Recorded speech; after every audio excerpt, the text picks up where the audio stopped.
Bienvenidos a este nuevo vídeo. En el día de hoy nos adentraremos en un análisis profundo de las 20 enseñanzas más impactantes que la Biblia nos brinda. Esta obra temporal nos proporciona una guía para vivir una vida con propósito y plenitud, desde lecciones que abarcan el amor y la humildad hasta principios éticos y espirituales. Te invito a sumergirte en este enriquecedor viaje de conocimiento y autorreflexión. Acompáñame mientras exploramos juntos las valiosas lecciones que la Biblia tiene reservadas para nosotros. Juntos iniciemos este inspirador recorrido. Número 1. Amar a Dios sobre todas las cosas. La Biblia enfatiza amar y honrar a Dios como el principio fundamental de la vida. Amar a Dios sobre todas las cosas es un principio fundamental en la Biblia que refleja la importancia de colocar a Dios en el centro de la vida y de todas las decisiones. Esta enseñanza se basa en el concepto de adoración y devoción a un Dios que es visto como creador, sustentador y guía de toda la existencia. En el Evangelio de Mateo 22, 37-38, Jesús resume la ley en 2 mandamientos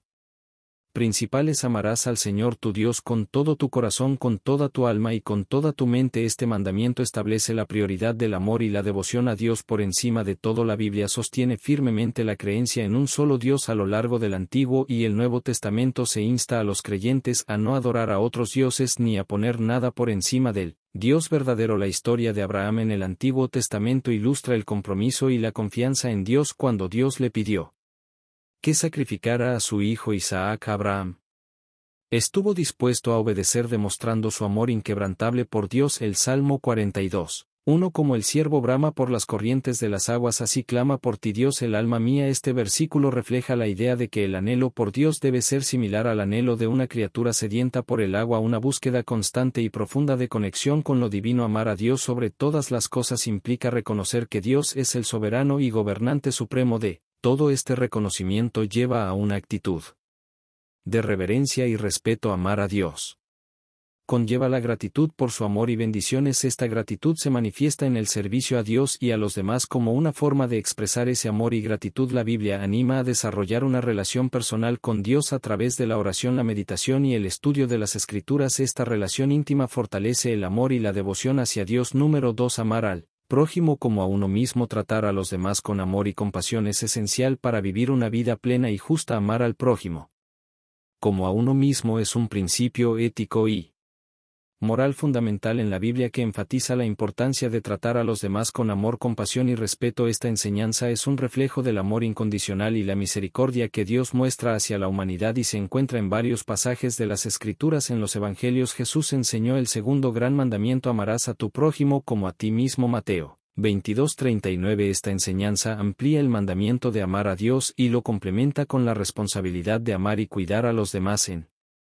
Lucas 10:25-37 Jesús contó la 3:46 parábola del buen samaritano. Para ilustrar la importancia de amar al prójimo, destacó que el verdadero prójimo es aquel que muestra compasión y ayuda a alguien en necesidad independientemente de su origen o creencias. En Mateo 7:12 Jesús presenta la regla de oro: así que en todo traten ustedes a los demás tal y como quieren que ellos los traten a ustedes. Este principio de reciprocidad y empatía es esencial para fomentar relaciones saludables y armoniosas. Jesús también enseñó a amar a los enemigos y a orar por aquellos que nos persiguen. Mateo 5:44. Esto va más allá de amar a quienes nos aman y muestra un nivel más profundo de amor y perdón. En 1 Corintios 13 Pablo describe el amor en términos de paciencia, bondad, no envidiar ni jactarse, no buscar el propio interés. Estos atributos del amor son fundamentales para amar al prójimo de manera genuina. La Biblia enfatiza la importancia de ayudar a los pobres, los huérfanos, las viudas y los marginados. En el libro de Santiago se dice: la religión pura y sin mancha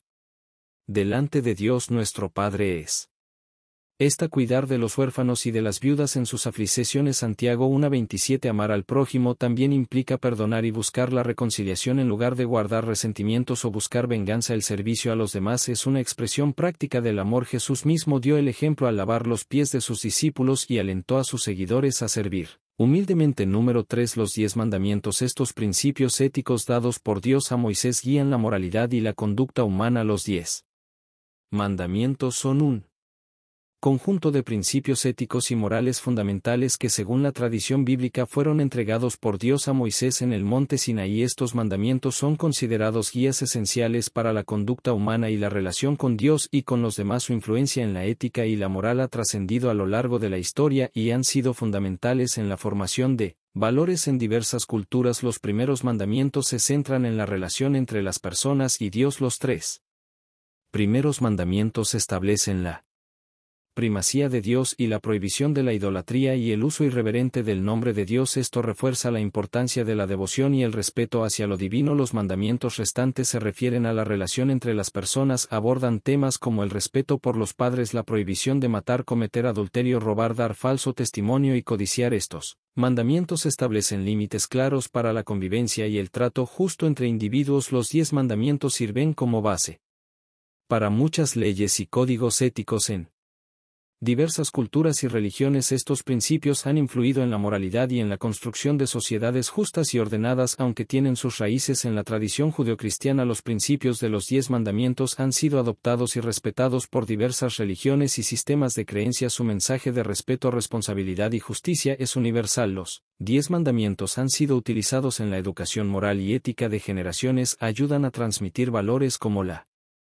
honestidad, la compasión y el respeto desde una edad temprana. Los mandamientos también reflejan el carácter de Dios, que es santo, justo y amoroso. Los principios delineados en los mandamientos resuenan con la naturaleza divina y cómo Dios desea que sus criaturas se relacionen entre sí y con Él. Los mandamientos abordan tanto las consecuencias de la desobediencia como la necesidad de amor y compasión. Reflejan un equilibrio entre la justicia y la misericordia, aspectos que son esenciales para una sociedad equitativa. Los 10 mandamientos son un recordatorio constante de nuestras responsabilidades éticas y morales. Nos desafían a vivir con integridad y a reflexionar sobre nuestras acciones y actitudes. Número 4. La parábola del buen samaritano enseña la importancia de ayudar a los necesitados sin importar su origen o creencias. La parábola del buen samaritano es una de las parábolas más conocidas y poderosas enseñadas por Jesús en el Evangelio de Lucas 10:25-37. Esta parábola ejemplifica la importancia de mostrar compasión y ayudar a los necesitados independientemente de su origen, creencias o situación. La parábola se origina en respuesta a la pregunta de un experto en la ley que preguntó a Jesús: ¿quién es mi prójimo? En respuesta, Jesús cuenta la historia de un hombre que fue atacado por ladrones, dejado herido y abandonado al costado del camino. 3 personas pasan por él: un sacerdote, un levita y un samaritano. Solo el samaritano muestra compasión y cuida al hombre herido. En ese tiempo los samaritanos y los judíos tenían tensiones culturales y religiosas. Jesús eligió a un samaritano como el protagonista de la historia para subrayar la idea de que la compasión y el amor al prójimo trascienden las diferencias culturales y religiosas. La parábola resalta que la verdadera compasión no es solo sentir lástima por alguien, sino también actuar para aliviar su sufrimiento. El samaritano no solo se sintió compasivo por el hombre herido, sino que también lo cuidó, lo llevó a una posada y pagó por su atención. La parábola redefinió la noción de prójimo. En lugar de limitarse a las personas cercanas o afines, se destaca que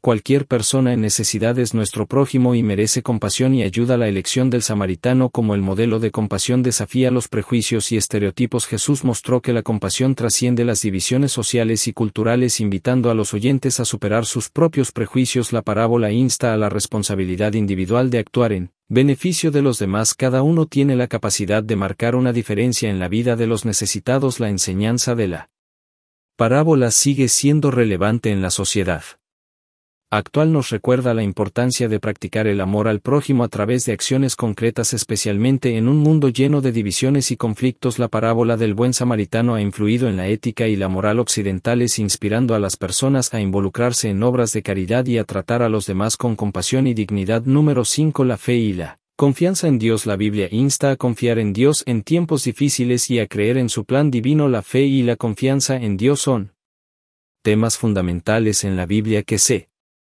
refieren a la creencia en la existencia y el cuidado de un Dios amoroso y poderoso, así como a la confianza en su plan divino incluso en medio de las dificultades. Estos temas están presentes a lo largo de las Escrituras y ofrecen consuelo, dirección y esperanza a los creyentes. Aquí te presento algunos ejemplos bíblicos de fe y confianza. 1. Abraham. Su fe en Dios lo llevó a obedecer cuando Dios le pidió que dejara su tierra natal. Génesis 12:1-4. También confió en el plan de Dios cuando le prometió Un hijo en su vejez. Génesis 15. 16:2 Moisés condujo al pueblo de Israel confiando en la guía de Dios incluso cuando enfrentaron desafíos como el cruce del Mar Rojo. Éxodo 14 y la provisión de maná en el desierto. Éxodo 16:3 Job. A pesar de sus sufrimientos, Job mantuvo su fe en Dios y cuestionó los misterios del sufrimiento humano. Libro de Job 4. David. A través de los Salmos, David expresó su confianza en Dios como su refugio y fortaleza en tiempos de peligro y dificultad. Salmo 23, 27, 91 entre otros. La Biblia ofrece promesas de la presencia y el cuidado de Dios en tiempos difíciles. Pasajes como Isaías 41 horas y 10 minutos. No temas porque yo estoy contigo, no te angusties porque yo soy tu Dios. Brindan consuelo y fortaleza a los que confían en Dios. Las historias de personas que enfrentaron desafíos y luchas pero continuaron confiando en Dios ofrecen lecciones sobre la importancia de perseverar en la fe en medio de la adversidad. Jesús mismo demostró una fe inquebrantable en Dios a través de su obediencia al plan divino, incluso en su sacrificio en la cruz. Su oración en el jardín de Getsemaní: no se haga mi voluntad sino la tuya. Lucas 22:42 refleja su confianza en el plan de Dios. La Biblia también muestra cómo la confianza en Dios se desarrolla con el tiempo y la experiencia. A menudo las pruebas y las victorias fortalecen la fe de las personas y profundizan su confianza en Dios. La duda y la incertidumbre son parte de la experiencia humana. La Biblia aborda estas luchas y ofrece ejemplos de cómo superarlas, como la petición del padre del niño endemoniado: creo pero ayuda a mi incredulidad. Marcos 9:24 La fe y la confianza en Dios también se relacionan con la esperanza en la vida eterna y la promesa de un futuro mejor. La Biblia promete un final redentor y una restauración final de todas las cosas. Número 6 El fruto del Espíritu: amor, gozo, paz, paciencia, amabilidad, bondad, fidelidad, humildad y autocontrol son cualidades que los creyentes deben cultivar. El fruto del Espíritu es un concepto cristiano que se encuentra en la Biblia, específicamente en la carta del apóstol Pablo a los Gálatas en el capítulo 5. Versículos 22-23 se refiere a un conjunto de virtudes y cualidades que se manifiestan en la vida de aquellos que tienen una relación con Dios a través del Espíritu Santo. Estas virtudes son consideradas el resultado de la presencia y el trabajo del Espíritu Santo en la vida del creyente. Cada una de estas cualidades espiritualmente fructíferas se interconecta y se complementa formando un conjunto de rasgos que reflejan el carácter de Cristo en la vida de una persona. Aquí está una mayor profundización sobre este punto. Un amor. El amor es la cualidad central y fundamental. No se trata solo de amor hacia Dios sino también de amor hacia los demás. El amor cristiano se caracteriza por el desinterés, el sacrificio y el cuidado genuino por el bienestar de los demás. 2 Gozo: este no es solo un sentido temporal de felicidad sino una alegría profunda y duradera que proviene de la relación con Dios. Es una alegría que no se basa en circunstancias externas sino en la seguridad de la gracia divina. 3 Paz: la paz aquí no se refiere solo a la ausencia de conflicto sino a una tranquilidad y serenidad interior que proviene de una relación reconciliada con Dios. También se refiere a la capacidad de vivir en armonía con los demás. 4 Paciencia: esta cualidad implica la capacidad de esperar con calma y perseverancia tanto en las circunstancias difíciles como en las interacciones con los demás. Es una actitud de tolerancia y resistencia ante las pruebas. 5 Amabilidad: la amabilidad se manifiesta en tratar a los demás con cortesía, respeto y consideración. Es reflejo de un corazón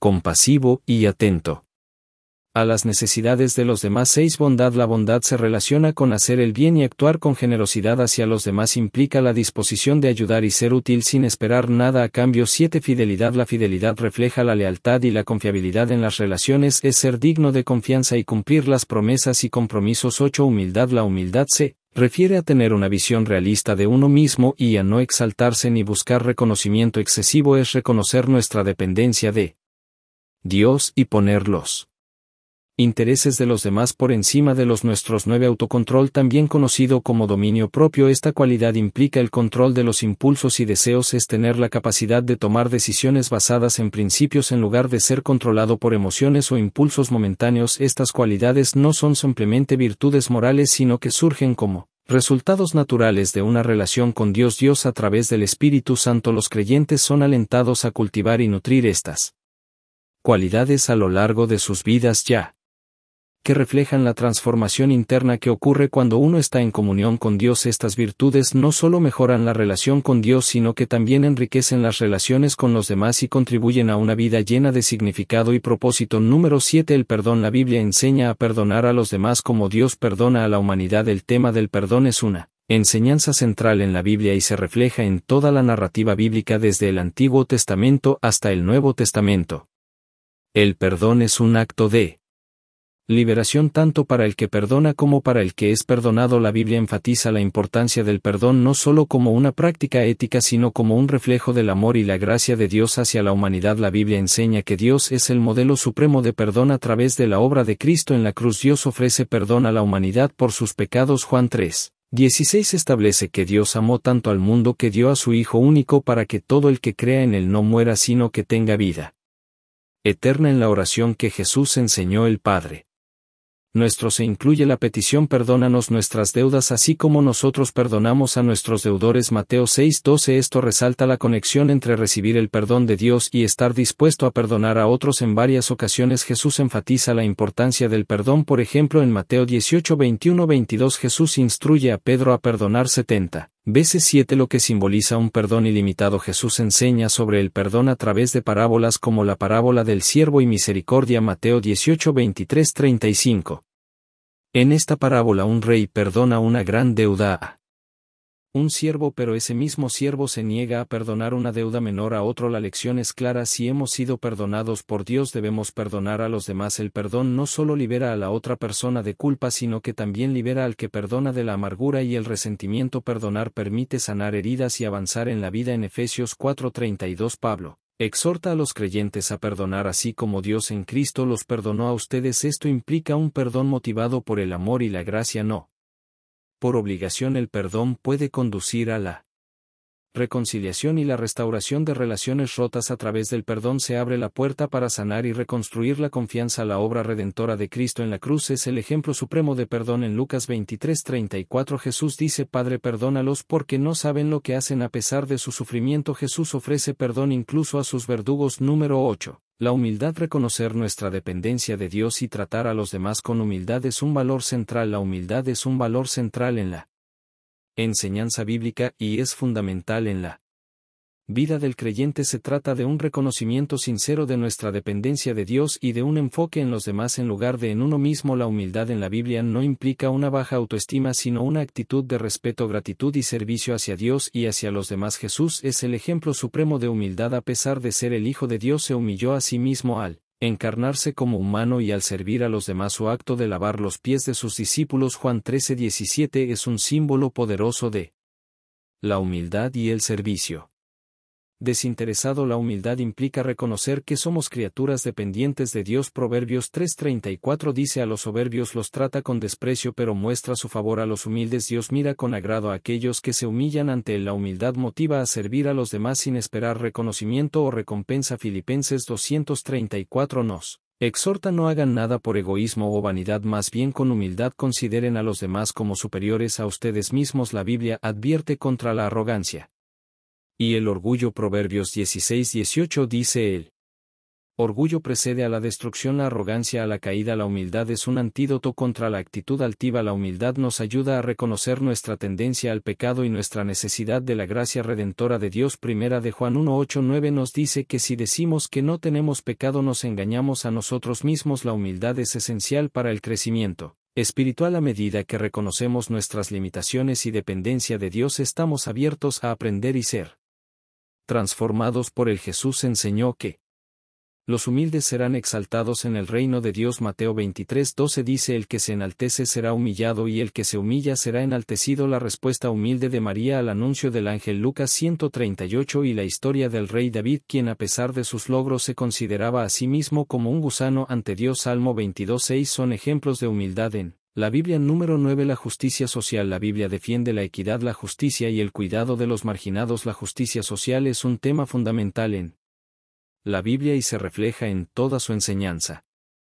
La Escritura no solo aboga por el cumplimiento de las leyes y los rituales religiosos, sino también por una vida justa y equitativa que refleje el carácter de Dios. Esto implica tratar a todos con dignidad y cuidado, especialmente a los más vulnerables y marginados de la sociedad. Jesús enseñó el mandamiento de amar al prójimo como a uno mismo, lo que implica tratar a los demás con equidad y justicia. Mateo 22:39. Esto incluye a todos sin importar su origen étnico, social o económico. Los profetas del Antiguo Testamento frecuentemente Hablaron en contra de la opresión y la explotación de los pobres y los desfavorecidos. Amos, Isaías, Miqueas y otros profetas condenaron la injusticia y llamaron al arrepentimiento y la restauración. La Biblia enfatiza la importancia de cuidar a los huérfanos y las viudas, que eran considerados grupos especialmente vulnerables en la sociedad. Santiago 1:27 dice: la religión pura y sin mancha delante de Dios nuestro Padre es esta: cuidar de los huérfanos y de las viudas en sus aflicciones. El Antiguo Testamento prescribe el año del jubileo, en el cual se restablecían las propiedades, se liberaban a los esclavos y se buscaba la igualdad económica. Levítico 25. Esto refleja la preocupación por la justicia y la equidad en la distribución de recursos. En la parábola de los talentos, Mateo 25, 14-30, Jesús enfatiza la responsabilidad de administrar los recursos de manera justa y generosa y condena la explotación y la falta de compasión. Los Salmos y otros pasajes bíblicos hablan de Dios como el defensor de los oprimidos y el juez justo que actúa en favor de los que sufren injusticia. La justicia no solo implica dar a cada uno lo que le corresponde, sino también mostrar misericordia y compasión. Mateo 5:7 dice: dichosos los misericordiosos, porque ellos recibirán misericordia. La Biblia presenta una visión del reino de Dios en el cual prevalece la justicia y la paz. Isaías 11:4 dice: juzgará a los pobres con justicia y con equidad, decidirá en favor de los humildes de la tierra. Número 10. La oración. La comunicación con Dios es esencial para recibir guía y fortaleza espiritual. La oración es una práctica fundamental en la vida de un creyente y su importancia se refleja en toda la Biblia. Es un medio de comunicación directa con Dios a través del cual los individuos pueden expresar sus pensamientos, deseos, preocupaciones y agradecimientos. La oración no solo es un acto de hablar a Dios, sino también de escucharlo y buscar su guía y fortaleza. Jesús fue un ejemplo de una vida de oración. Pasaba tiempo en comunión con Dios en la oración, a menudo buscando lugares solitarios para estar en comunión con el Padre. Su oración en el jardín de Getsemaní, Mateo 26:36 antes de su crucifixión, es un ejemplo profundo de su relación con Dios a través de la oración. La oración es una forma de mantener una relación viva y activa con Dios. A través de la oración los creyentes pueden experimentar una profunda cercanía y comunión con su Creador. La oración permite a los creyentes presentar sus necesidades y deseos ante Dios. Filipenses 4:67 dice: no se inquieten por nada, más bien en toda ocasión con oración y ruego presenten sus peticiones a Dios y denle gracias, y la paz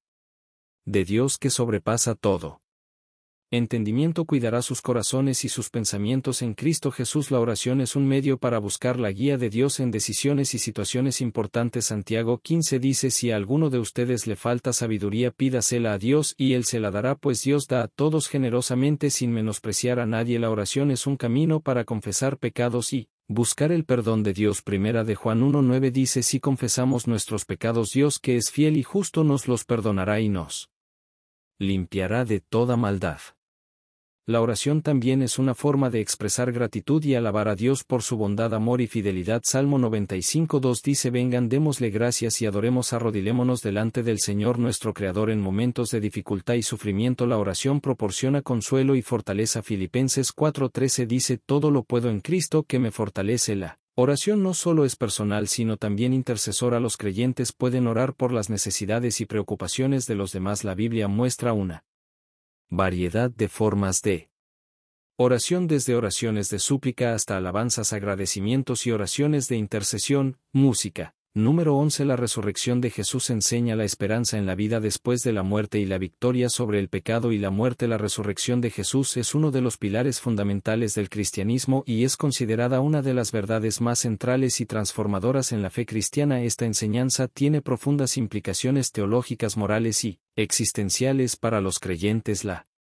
resurrección de Jesús representa la victoria definitiva sobre el pecado y la muerte. La muerte física y espiritual causada por el pecado es vencida por la resurrección, que establece la posibilidad de vida eterna y restauración en relación con Dios. La resurrección confirma la identidad divina de Jesús. Romanos 1:4 dice que Jesús fue declarado Hijo de Dios con poder según el Espíritu de Santidad por la resurrección de entre los muertos. La resurrección cumple numerosas profecías del Antiguo Testamento que hablan de la victoria sobre la muerte y la promesa de un Mesías resucitado. La resurrección es una garantía de que la fe cristiana es válida. Pablo escribió en 1 Corintios 15:14: y si Cristo no ha resucitado, vana es entonces nuestra predicación, vana es también vuestra fe. La resurrección de Jesús enseña la esperanza en la vida después de la muerte. 1 Corintios 15:20-22 dice: pero Cristo ha resucitado de entre los muertos y ya es el primero de los que durmieron, porque así como por medio de un hombre vino la muerte, también por medio de un hombre ha venido la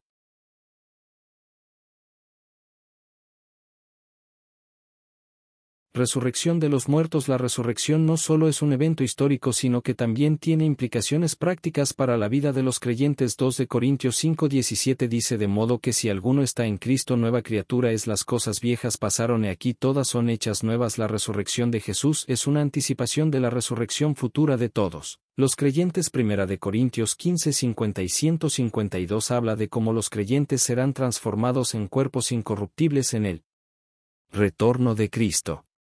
El testimonio de los apóstoles que presenciaron la resurrección y estaban dispuestos a morir por su fe en ella es un argumento poderoso a favor de su veracidad. La resurrección cambió radicalmente la vida de los discípulos y tuvo un impacto profundo en la historia. Los discípulos pasaron de estar desanimados y temerosos a ser valientes testigos del Evangelio. Número 12. La sabiduría de Proverbios ofrece consejos prácticos para vivir una vida recta y justa. El libro de Proverbios es una colección de sabiduría en forma de consejos prácticos, máximas y enseñanzas que tienen como objetivo guiar a las personas hacia una vida recta y justa. Este libro, atribuido principalmente al rey Salomón, abarca una variedad de temas que van desde la conducta ética hasta la administración financiera y la vida familiar. Proverbios comienza destacando la importancia de temer a Dios como el principio de la sabiduría. Proverbios 1:7 reconoce que la sabiduría divina es la base de todo conocimiento y entendimiento. El libro resalta la importancia de la prudencia y el discernimiento en la toma de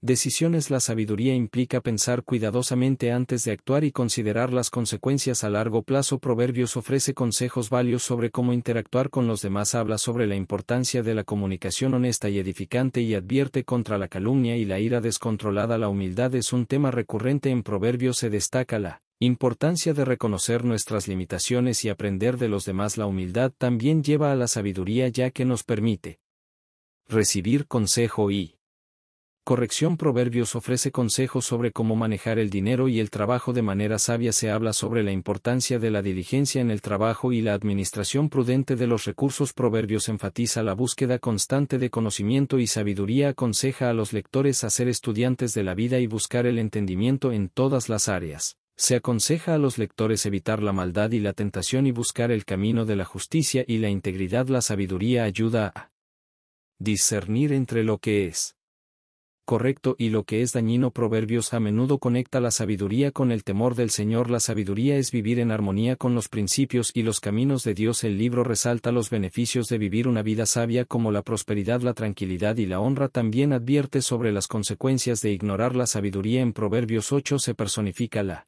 sabiduría como un atributo divino que existía antes de la creación. Esta personificación resalta la profundidad y la importancia de la sabiduría en la vida humana.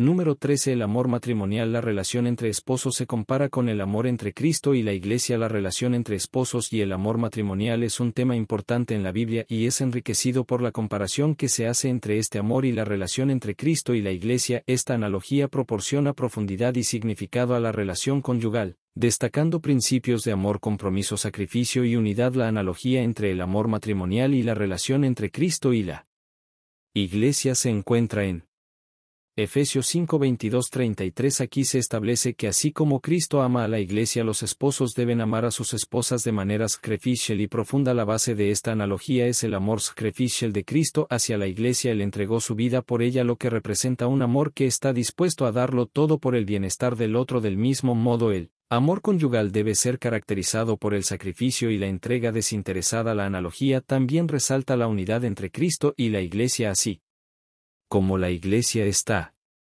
unida a Cristo en un compromiso profundo. Los esposos deben estar unidos en una relación comprometida y cercana. Efesios 5 también habla sobre el papel de liderazgo y sumisión en el matrimonio. Los esposos son llamados a amar a sus esposas como Cristo amó a la Iglesia, y las esposas son llamadas a someterse a sus esposos como la Iglesia se somete a Cristo. Este Modelo se basa en el amor y el respeto mutuo. En Efesios 5:29 se compara el cuidado que los esposos deben tener por sus esposas con él.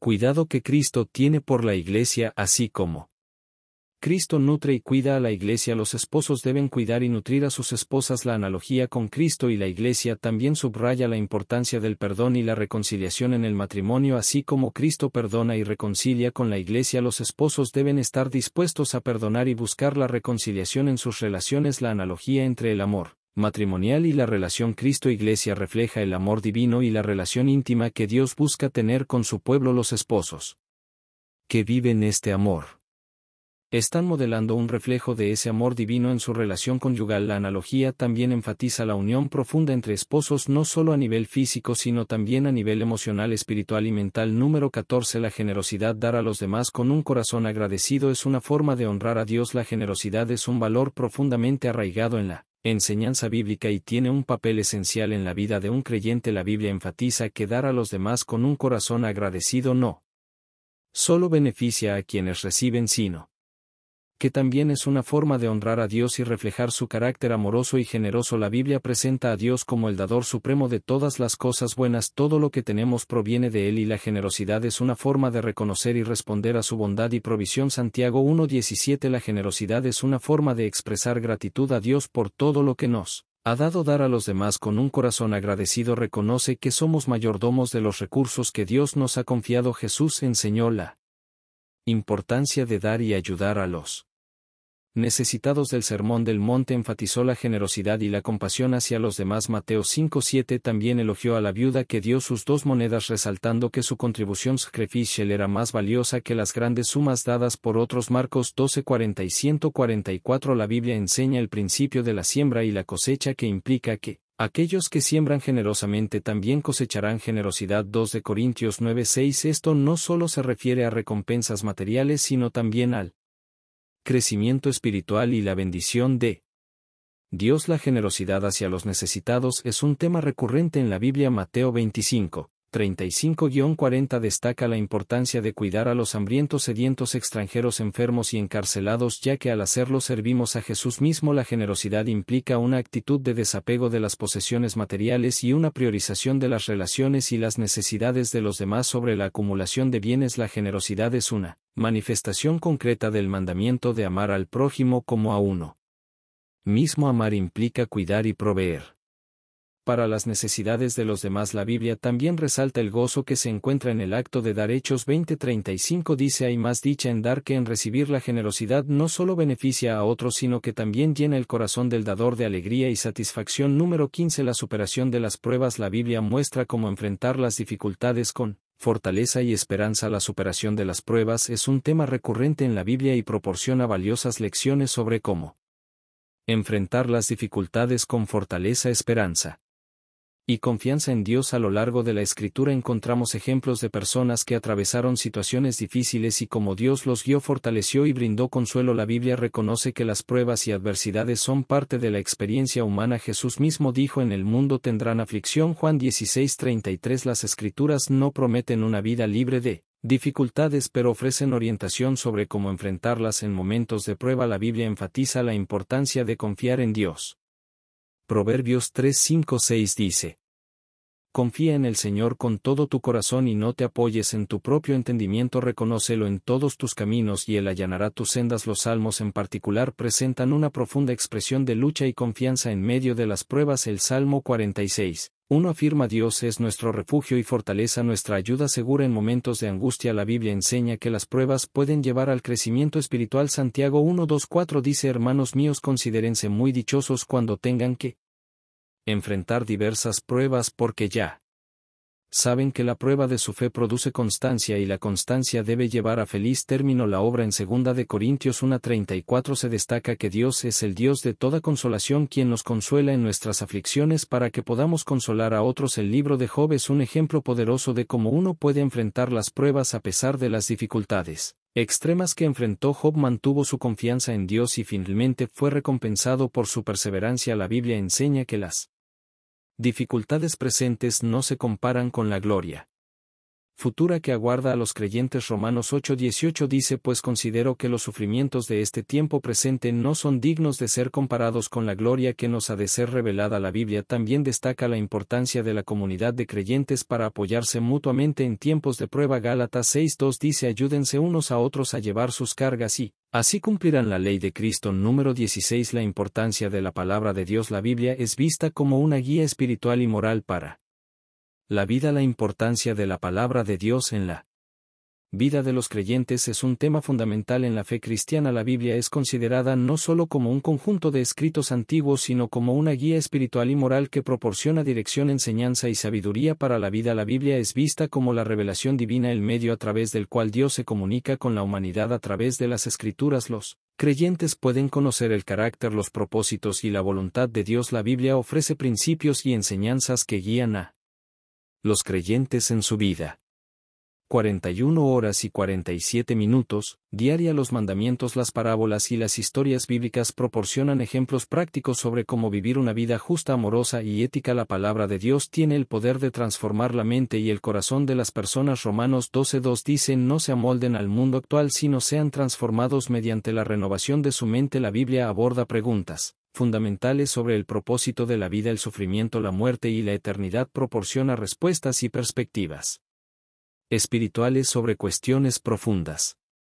La fe viene por el oír la palabra de Dios. Romanos 10:17. La Biblia fortalece la fe de los creyentes al recordarles las promesas de Dios y los testimonios de aquellos que han confiado en él a lo largo de la historia. La Biblia revela a Jesucristo como el centro de la redención y el plan de Dios para la humanidad. A través de las Escrituras, los creyentes conocen la vida, el ministerio, la muerte y la resurrección de Jesús. Jesús resistió la tentación citando la palabra de Dios. Mateo 4:11. La Biblia proporciona la base para enfrentar y resistir las tentaciones que puedan surgir en la vida cotidiana. A través de la lectura y meditación en la palabra, los creyentes pueden experimentar una comunión más profunda con Dios. La Biblia es un canal de comunicación bidireccional, ya que los creyentes pueden orar y reflexionar sobre lo que han leído. La Biblia ofrece consuelo y esperanza en momentos de dificultad y aflicción. Las promesas de Dios y las historias de superación en las Escrituras pueden traer aliento y fortaleza. La Biblia es la base para la enseñanza y la apologética en la fe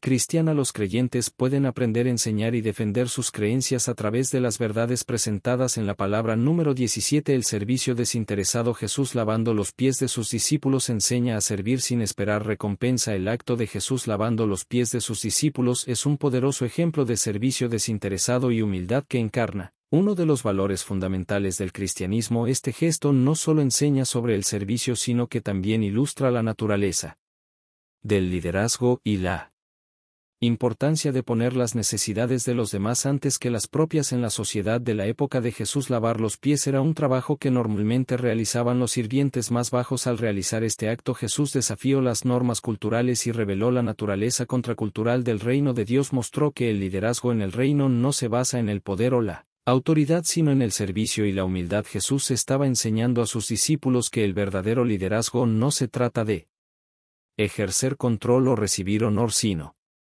de servir a los demás. En Juan 13:14-15 Jesús dice: pues si yo, el Señor y el Maestro, he lavado vuestros pies, vosotros también debéis lavaros los pies los unos a los otros, porque os he dado ejemplo para que como yo os he hecho, vosotros también hagáis. Al lavar los pies de sus discípulos, Jesús mostró que todos, independientemente de su estatus social o posición, merecen igual respeto y cuidado. Esto rompió con la jerarquía social y promovió la idea de que todos somos iguales ante Dios. Jesús enfatizó la importancia de servir sin esperar recompensa o reconocimiento. En Lucas 6:35 Jesús dice: amad a vuestros enemigos, haced bien y prestad, no esperando nada a cambio, y será vuestra recompensa grande y seréis hijos del Altísimo, porque Él es bondadoso para con los ingratos y malos. Jesús también destacó que la actitud del corazón es fundamental al servir a los demás. No se trata solo de realizar tareas, sino de hacerlo con amor y compasión genuinos. El acto de Jesús lavando los pies refleja el amor incondicional de Dios por la humanidad.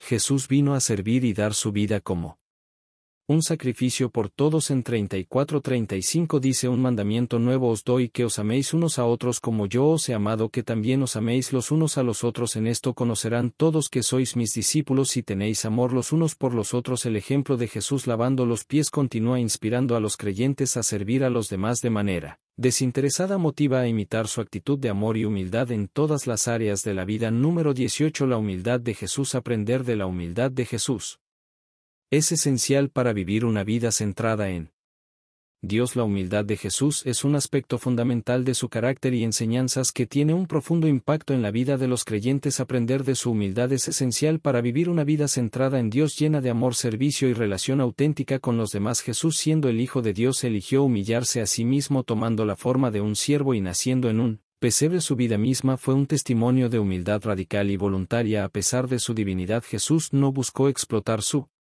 posición. En cambio, renunció a los privilegios y se identificó con las personas más humildes y marginadas de la sociedad. Jesús constantemente se puso al servicio de los demás, desde lavar los pies de sus discípulos hasta sanar a los enfermos. Su servicio estuvo impulsado por un corazón lleno de amor y compasión. Jesús enseñó explícitamente sobre la humildad en Mateo 18:4. Dijo así: que cualquiera que se haga humilde como este niño, ese es el más grande en el reino de los cielos. También en Mateo 23:11-12 declaró: el mayor entre vosotros será vuestro siervo. Y el que se ensalce será humillado, y el que se humille será ensalzado. Jesús modeló relaciones saludables y amorosas basadas en la humildad. En la última cena lavó los pies de sus discípulos, mostrando cómo los líderes deben servir a los demás en lugar de buscar dominarlos. Jesús desafió la mentalidad del orgullo y la arrogancia que estaba presente en su tiempo. Instó a sus seguidores a despojarse del ego y a buscar la gloria de Dios en lugar de la propia. La humildad de Jesús también se manifiesta en su dependencia total de Dios. Él reconoció que su misión y poder provenían del Padre y vivió en obediencia a la voluntad de Dios. La humildad de Jesús se manifiesta en su disposición de sacrificarse por el bienestar de los demás. Su muerte en la cruz es el ejemplo supremo de amor y humildad, ya que se entregó para la salvación de la humanidad. Jesús contrastó la humildad con la ambición mundana y el deseo de poder. En Marcos 10:42:45. Enseñó a sus discípulos que el liderazgo en el reino implica servir a los demás, no ejercer autoridad sobre ellos. Aprender de la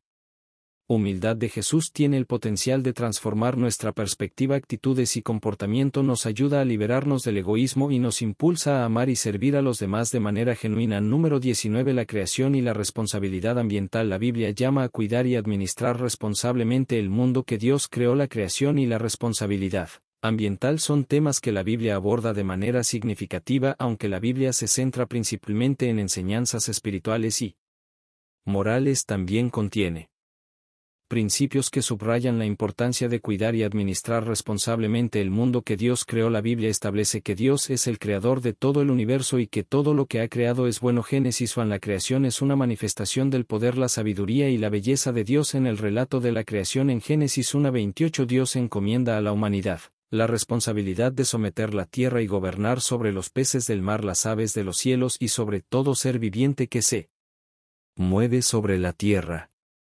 Esto implica un mandato de cuidar y administrar responsablemente la creación. Los creyentes son llamados a ver su papel como mayordomos de la creación, no como dueños absolutos. Esto implica que debemos cuidar y preservar los recursos naturales en lugar de agotarlos de manera irresponsable. La Biblia también enseña a valorar la creación de Dios. Los salmos y los pasajes poéticos alaban la belleza y la maravilla del mundo natural, invitando a los creyentes a reconocer la grandeza de Dios a través de su creación. En Romanos 8:19-22 se habla de cómo la creación gime y se lamenta debido a la corrupción y el sufrimiento causados por el pecado humano. Los creyentes están llamados a ser agentes de restauración y sanidad en la creación. En Génesis 98:17 Dios establece un pacto no solo con la humanidad sino también con toda criatura viviente y con la tierra después del diluvio. Esto resalta la conexión entre la humanidad, la creación y Dios. Jesús enseñó el principio de amar al prójimo, y eso incluye cuidar del bienestar de las personas y del entorno en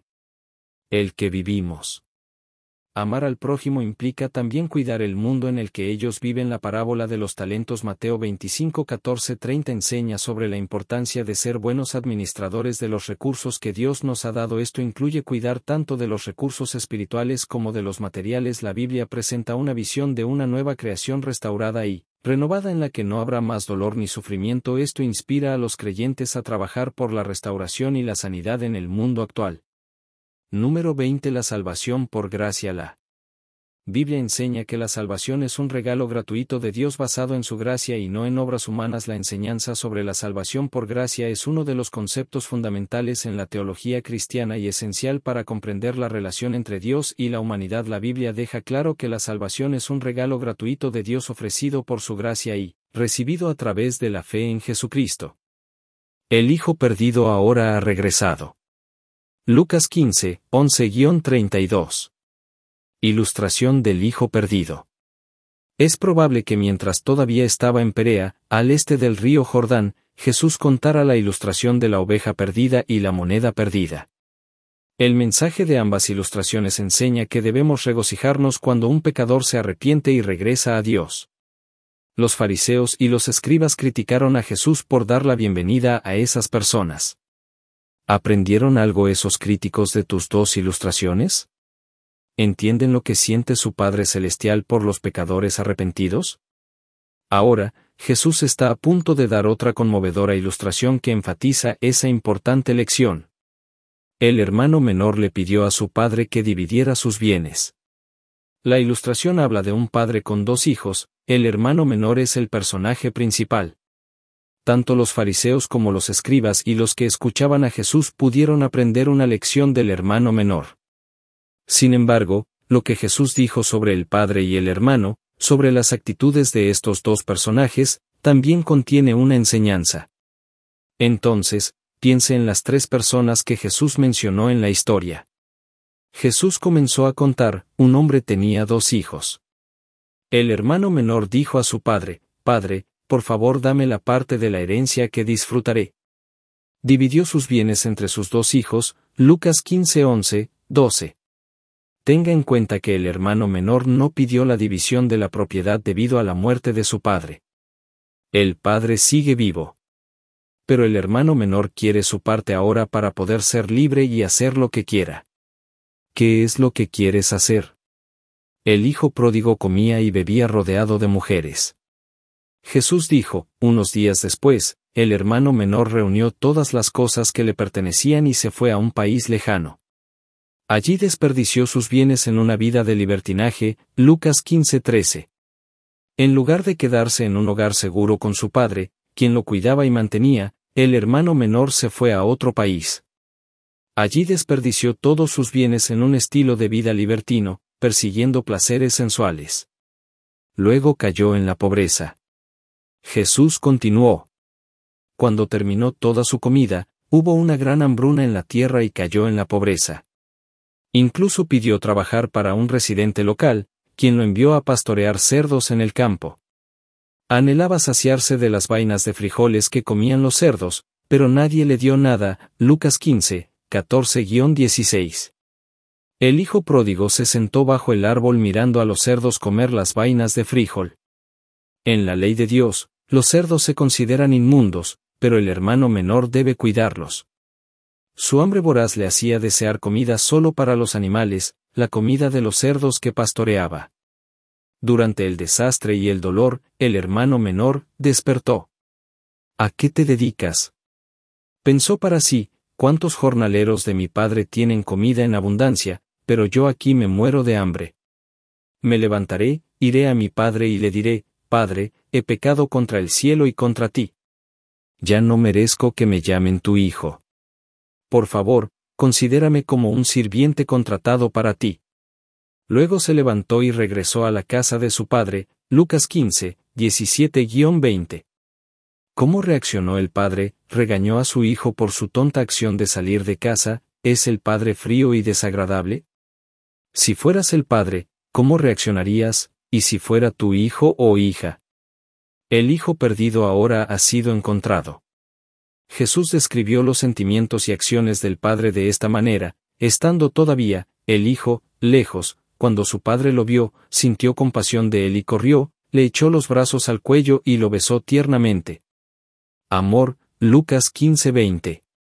A pesar de que se enteró del estilo de vida libertino de su hijo, el padre aún así le dio la bienvenida. Vieron los líderes judíos que afirmaban conocer y adorar a Jehová, lo que sentía su Padre Celestial por los pecadores arrepentidos, ¿se darían cuenta de que Jesús estaba demostrando el mismo espíritu acogedor?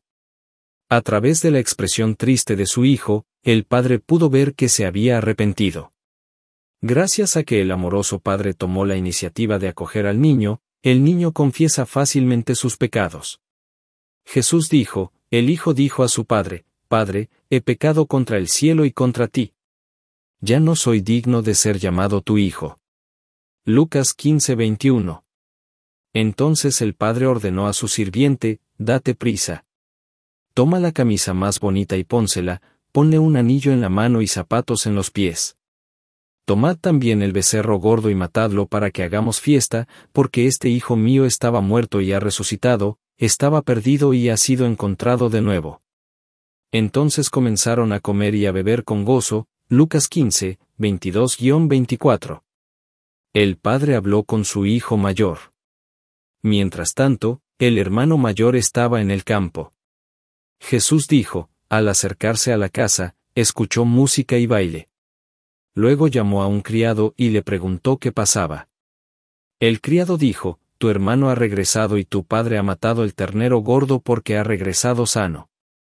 Pero el hermano mayor estaba enojado y se negó a entrar en la casa, entonces el padre salió y le suplicó. Luego dijo, Padre, mira, todos estos años he trabajado duro para ti y nunca he desobedecido tus órdenes, pero nunca me has dado un cabrito para compartir con mis amigos. En cuanto a tu otro hijo, has desperdiciado todos tus bienes con prostitutas, pero tan pronto como regresó, le maté un becerro gordo. Lucas 15, 25-30. ¿Quién es como su hermano, criticando el horno?